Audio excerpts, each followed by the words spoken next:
Things to do in Perth during the day. We've got the beach, Swan River, pop over to Rottnest, have a selfie with a quokka, nip into Kings Park, enjoy a picnic.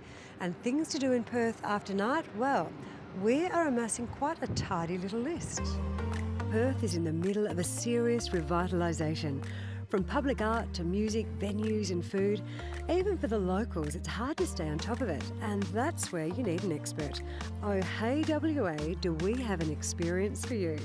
Actually, that's the name of tour guide extraordinaire 80s walking tours, connecting visitors and locals alike to Perth's after-dark hotspots. This woman has worn out some serious shoe leather, all in the name of research. Adi, where does this walking tour start? So Drizzy, it starts right here in Hibernian Place in the historic heart of Perth. Home to many new exciting things, the Western Hotel, Garum, a world-class restaurant, Goody Two's, a late-night Japanese whiskey bar, and all within some historic buildings that we have right here as well. A little bit of heritage as well. Yeah, so it's in the heart of the historic heart of Perth, the East End, home to many heritage buildings. We've got the old Fire Station Museum set up behind us here, St Mary's Cathedral just down the road, the Mint. Really fantastic old heritage precincts coming back to life. So how long does a walking tour last? Well, we're going to go around for about 2.5 hours, and that covers some really exciting things, some new nightlife precincts, some laneways, new developments. Really fantastic. Sounds like our cue.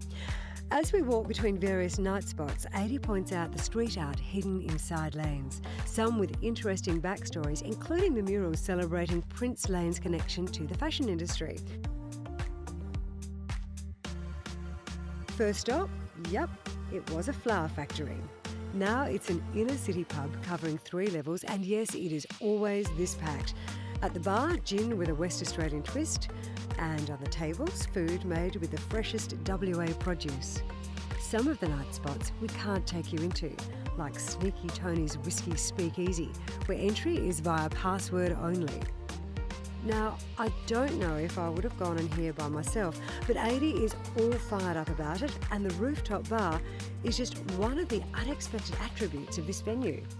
I would never have known this place was here. Yeah, it's an absolute hidden gem, this one. So summer's here, the sun's out. We love rooftop bars here to come and sit and have a cocktail, and there's so many of these in Perth, and this is what I love showcasing on my tours. Tiki here on James Street is one of my favourites. Bjorn is the state's best cocktail bartender, and he makes drinks like these absolute beauties that we've got here, and you can enjoy them with the city in the background. So what other sort of places are you taking people to? Bars? Yeah, all different bars and restaurants that have been opening. So there's little basement spots that, again, you would never find on your own. So there's the QT that's just opened in the 5-star hotel. They've got a rooftop there. There's the Avery, Bob's Bar. So many choices that we've got. And summer's here. What better to be outdoors enjoying a drink with friends? Cheers, let's try this. Cheers.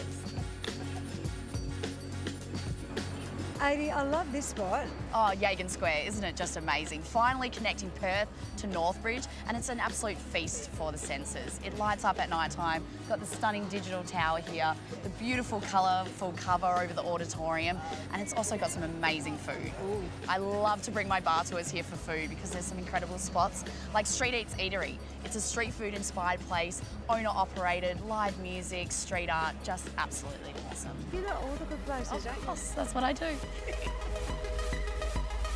This tour is brilliant. If you want to join Adi and see and hear and taste every aspect of this tour for yourself, catch Oh Hey WA on Facebook and wear your comfy shoes.